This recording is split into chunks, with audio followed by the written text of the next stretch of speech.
Spiritual coercion.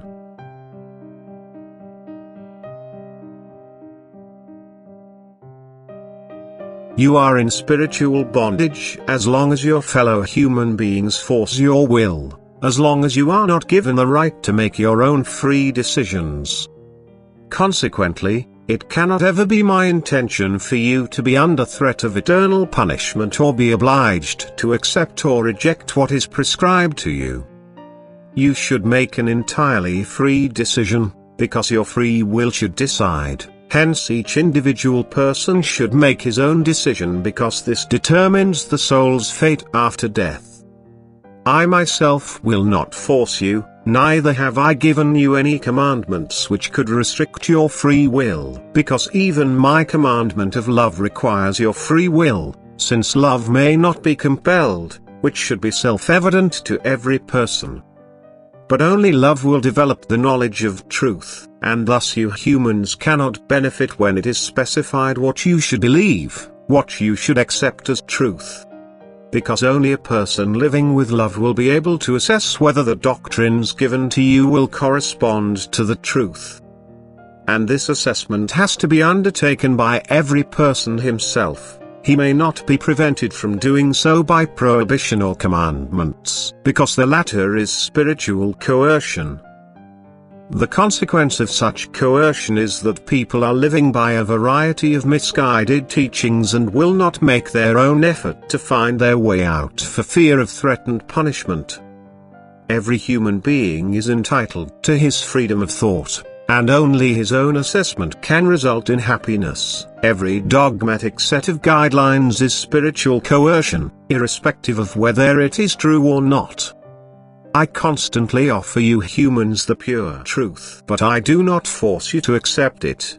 Precisely because you should make your own free decision during your earthly life.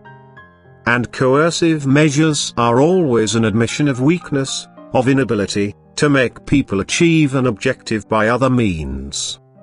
Anyone who genuinely wants to serve me should, with much love, try to draw other people's attention to the benefit of thinking and acting correctly. Time and again he should preach to them my gospel of love. He should urge them to conduct themselves with love but refrain from all coercive measures. He can ask his fellow human beings to repeatedly listen to the proclamation of the divine word. He should remind them to do so kind-heartedly, but he should not make them do so under threat of divine punishment or use the commandments to force them. Because this is not in accordance with my will. For this reason I cannot agree with humanly decreed ecclesiastical laws which all merely impel a performance of duty but frequently undermine the voluntary dedication to me. And I can even less approve the prevention of inspecting the spiritual literature of other schools of thought. Because every person should also be allowed to consider its truth, and he will also be able to do so if he is sincere in his desire for truth and asks me myself for assistance.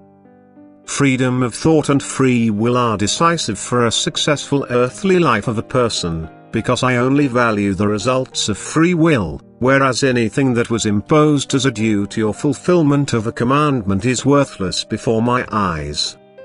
Anyone who is making an effort to live a life of love will also clearly recognize that love alone is the crucial factor for the human being to live in truth. Then he will also realize that all commandments have become null and void because a loving person will act in accordance with my will by himself. He will also know that every person has to struggle with himself so as to be able to make a decision based on free will. Because love alone is the bond with me, who is love itself, and as soon as he walks the earthly path with me, due to his life of love, his will is also directed such that he will no longer require any human commandments. As far as I am concerned, you are free at all times. But my adversary will forcefully try to gain you for himself. And since he is unable to force you himself, he will attempt to achieve it through people who belong to him. Therefore reject all coercion, because it is always a sign of he who intends to corrupt you. Amen.